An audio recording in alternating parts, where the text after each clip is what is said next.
YTN 라디오가 보내드리는 신율의 뉴스 정면 승부 2부 시작합니다. 제가 언제나처럼 말씀을 드리지만 여러분 유튜브 들어가셔서 YTN 라디오 구독해 주시고 신율의 뉴스 정면 승부 좋아요와 또 댓글 남겨주시면 저희로서는 큰 힘이 되겠습니다. 자, 화요일에 2부는 민주당은 비상중으로 시작을 하죠. 자, 오늘 함께해 주실 분 전 청와대 국민소통수석을 지낸 더불어민주당 박수현 전 의원 전화 연결하겠습니다. 박 의원님 안녕하십니까? 네, 안녕하세요. 박수현입니다. 예. 지금 이 민주당의 돈봉투 사건 얘기부터 해야 될 것 같은데요. 네. 제가 이 부분을 좀 여쭤보겠습니다. 국민일보에서 보도한 내용에 따르면 이 더불어민주당의 이 2021년 전당대 돈봉투 사건의 피의자 중에 한 분이죠. 윤관석 의원이 이 송영길 전 대표 경쟁 후보 캠프에서 금품을 뿌린다는 정보를 접하고 돈봉투 살포를 계획한 것으로 조사됐다. 이런 기사가 떴습니다. 그렇습니까? 네네. 이게 확대되는 것 아닌가. 제목도 전대 돈봉투반 커지나 이거거든요. 어떻게 보십니까? 그러니까 지금 국민일보의 보도대로라면 그것이 송영길 그 당시 후보의 캠프뿐만이 아니라 다른 캠프에도 그런 일이 있었을 개연성에 대해서 근거는 모르겠으며 보도하고 있는 거잖아요. 네. 결과적으로 확대될 개연성이 많다고 봐야죠. 예. 하여튼 여러 가지로 점점 더 곤혹스러운 그런 입장이 되는 것 같습니다. 글쎄요. 곤혹스럽다는 표현이 그렇습니다만 어쨌든 지금 그런데 이게 지금 김남국 의원의 코인 문제도 있고 이 문제도 이렇게 만일 커진다라고 가정을 했을 경우에 이 보도에 따르면 커질 수 있다라는 것인데 이러면은 사실 민주당의 입장에서 볼 때에는 어떤 특단의 조치가 필요한 거 아닌가요? 어떻게 보십니까?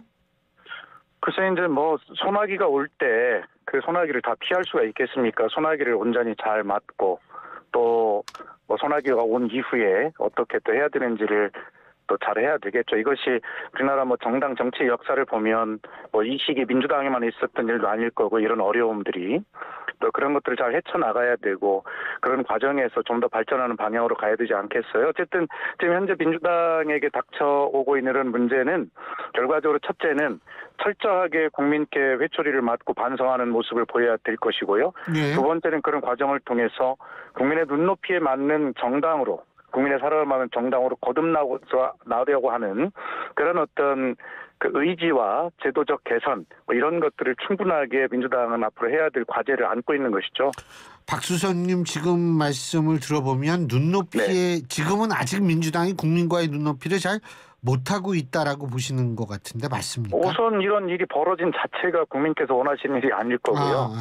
그다음에 이것에 대처하는 방법에 있어서 또 태도에 있어서 민주당이 실기했다, 제 식구 감싸기 한다 이런 비판에서도 자유로울 수 없는 모습들이 있었잖아요.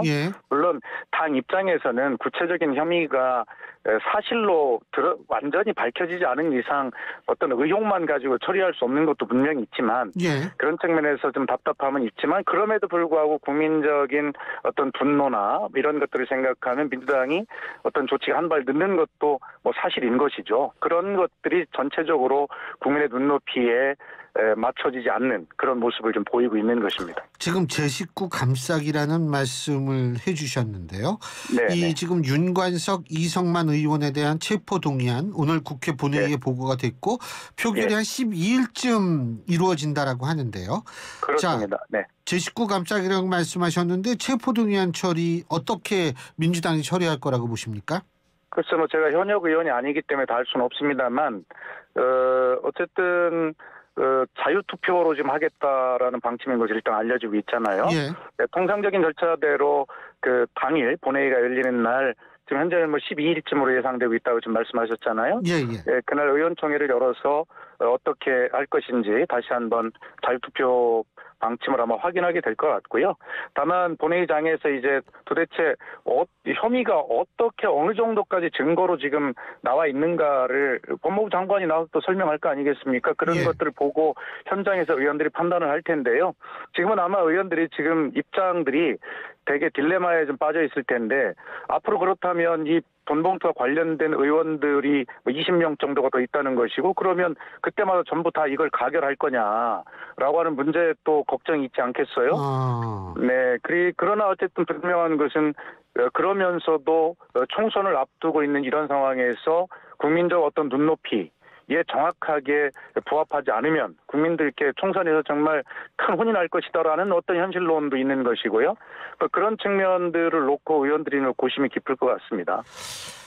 그 고심은 깊은데 그냥 대충 어떻게 그냥 그 예상을 그냥 하실 땐 가결되실 것 같아요? 부결되실 것 같아요?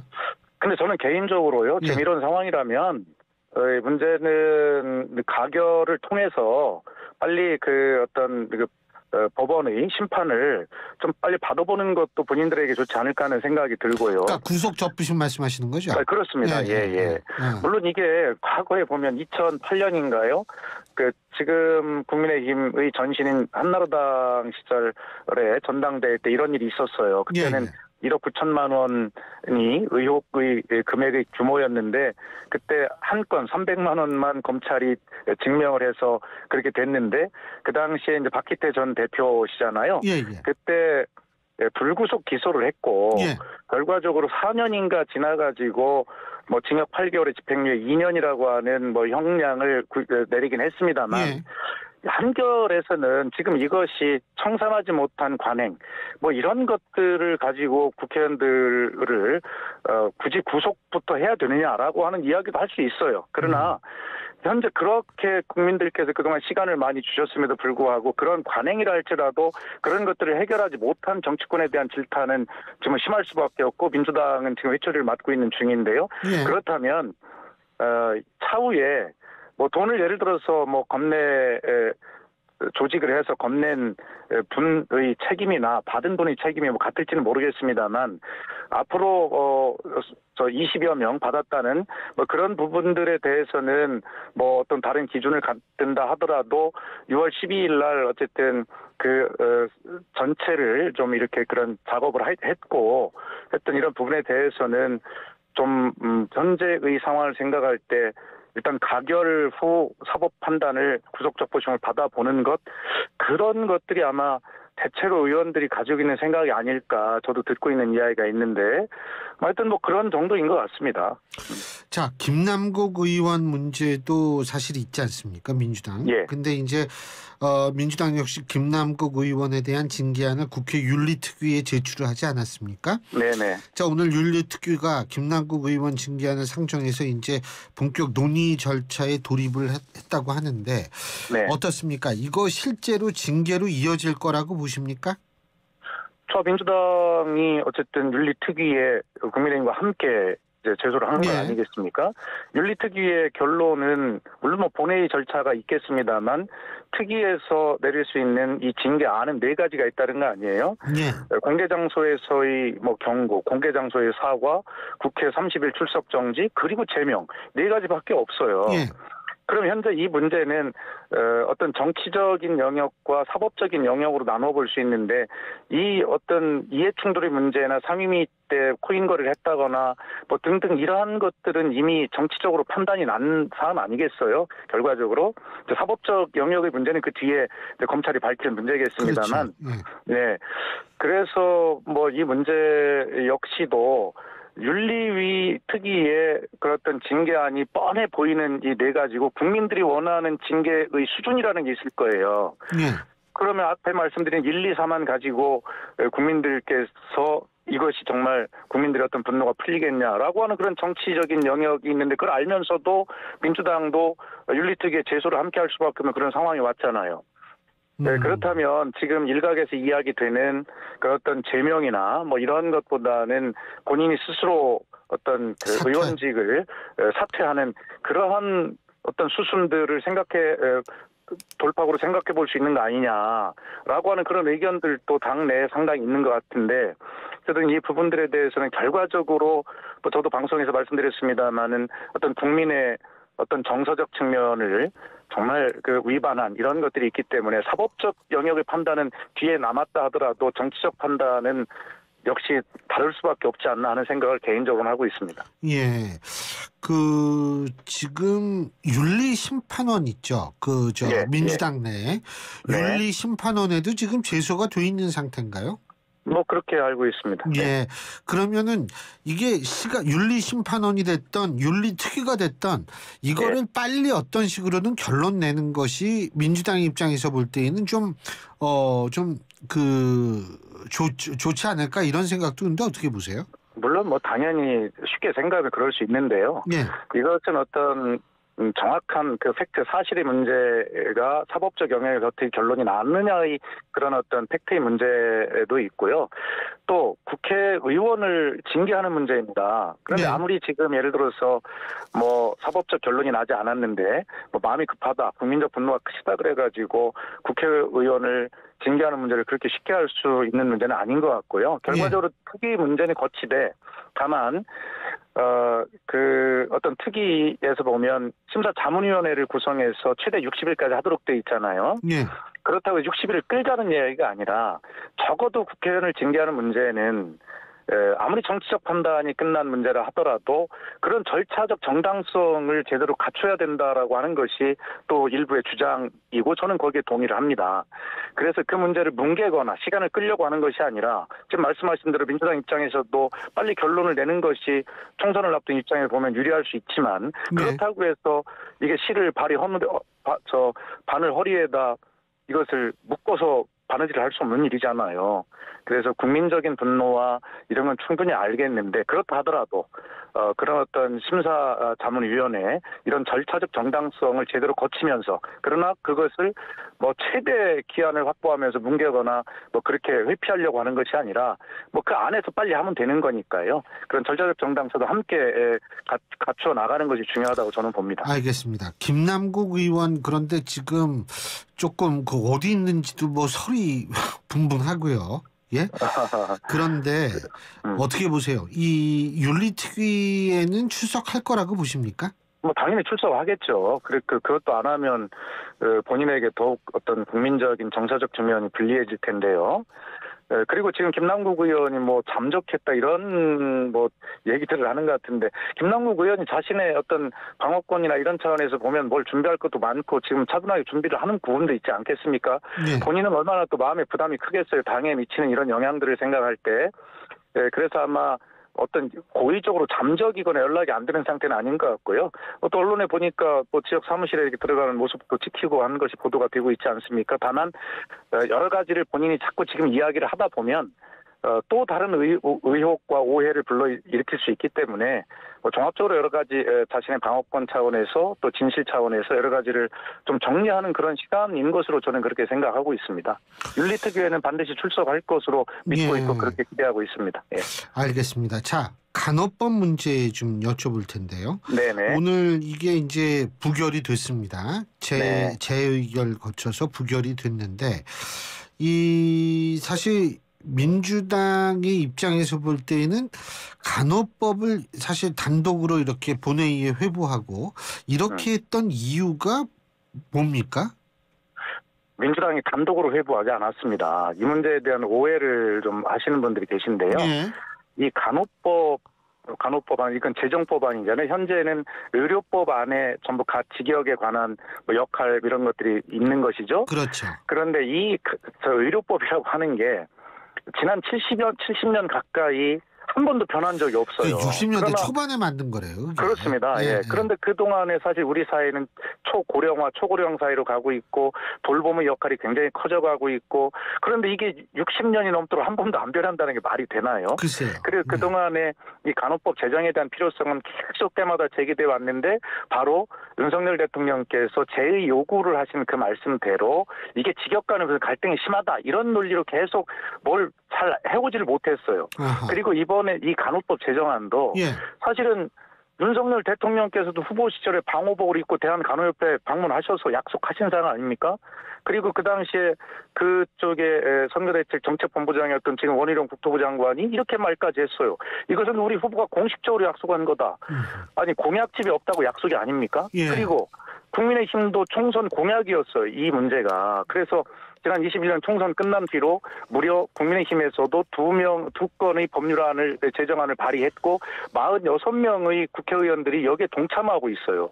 그리고 이번에도 제정법이니만큼 이게 보건복지위 전체회의에서 이게 공청회도 거쳤고요. 또 법안심사소위에서 6개월 동안 4번의 심도 있는 그런 어떤 토론과 이런 걸 통해서 쟁점들을 다 해소했고 또 보건복지위 전체회의에서 뭐 일부의 국민의힘 의원이지만 참석한 끝에 표결 처리를 했어요. 이 문제가 단독 처리가 아니라 합의 처리한 것입니다. 그러고 나서 1년 동안 법사위에서 아무것도 지금 진척이 안 되고 있는 거예요.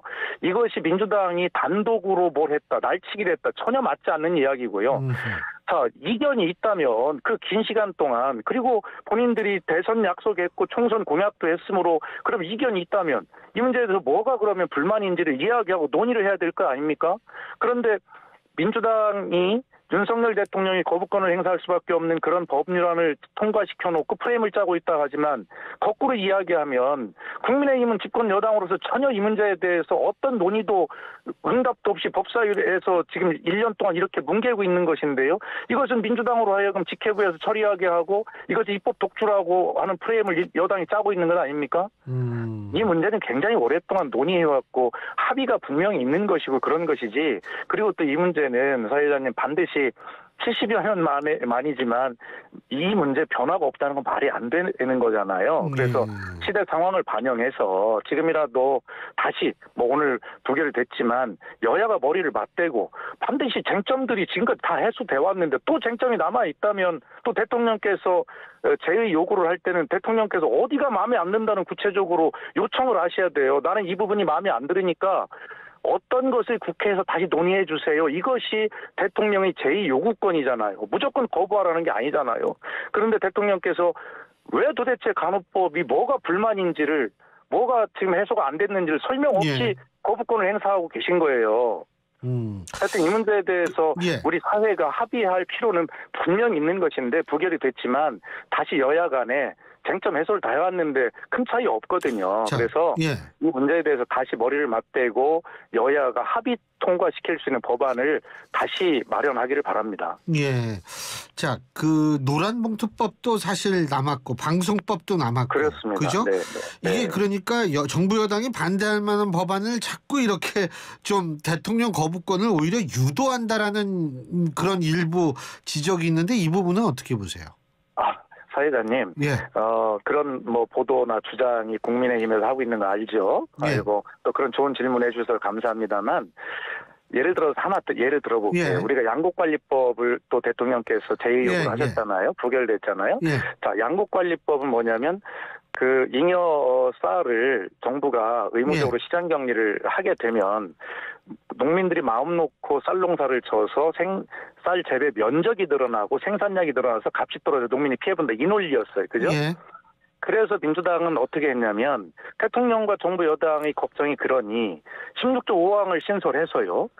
재배 면적이 전년보다 조금이라도 늘어나면 정부가 시장 격리를 하지 않아도 된다라고 하는 완벽한 조항까지 넣었어요.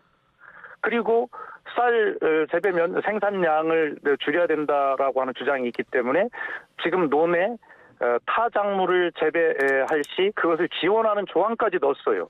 전부 다 대통령과 정부 여당이 걱정하는 부분을 완벽하게 수용해서 법을 넣었는데 간호법도 그렇고 다른 법도 마찬가지로 저는 대통령께서 법조인이시니 그 법을 한번 들여다보면 아실 거라고 생각해요. 왜 당신께서 걱정하시는 그런 부분을 완벽하게 만든 수정한 그런 어떤 법률안에 대해서 왜 제2요구를 하시는지 제2요구를 하신다면 그렇다면 어디가 뭐가 문제인지 더 걱정되는 게 있으면 말씀을 하셔야 되는데 그걸 다 수용했는데도 불구하고 그냥 거부권을 행사하셔요. 저는 대통령께서 국민의힘 당에서 이런 어떤 법안의 내용에 대해서 내용의 변화에 대해서 또 야당의 노력에 대해서 정확하게 보고를 받으시는지 의문이에요. 그래서 지금 양국관리법에 대해서 정확히 제가 설명을 드렸지만 완벽하게 대통령과 정부 여당의 의견을 수용한 것인데도 거부권을 행사하셨고요. 지금 간호법 역시 현재 의료법에 전혀 뭐가 어떻다거나 여야 의견이 그렇게 다른 게 없어요. 그런데 그것도 하셨는데 앞으로 노란봉투법, 방송법 마찬가지입니다. 그래서 대통령님께 야당도 대통령과 정부 여당의 의견, 걱정을 충분히 반영하도록 하는 그러한 어떤 합의안을 만들어 왔고 좀 만들 테니까 그런 노력을 대통령께서 직접 한번 들여다보시고 아 그래 내가 주문했던 이런 부분이 예. 다 들어있네? 내가 거부권을 행사할 게 아니네? 라고 하는 이러한 정성을 가지고 예. 국회에서 통과된 법안을 한번 봐주시길 바랍니다. 혹시 대통령이 지나치게 좀 감정적으로 거부권을 행사한다 이런 말씀이시? 아니 그게 아니라 예. 국민의힘에서 대통령께 이 국회에서 통과된 법안의 변화의 내용을 대통령께 제대로 보고를 하고 있는 것인가. 아까 말씀드린 대로 양국관리법에서도 대통령께서 예. 걱정하신 그 내용을 충분하게 다 담았는데도 대통령의 제의 요구 이유는 하나도 변하지 않고 똑같은 내용이었어요. 그러므로 이 법의 변화를 대통령께서 인지하지 못하고 계신 것 아닌가라고 하는 그런 우려를 당연히 지금 사고 있는 거죠. 알겠습니다. 예, 네. 오늘 말씀 여기까지 듣겠습니다. 고맙습니다. 네, 감사합니다.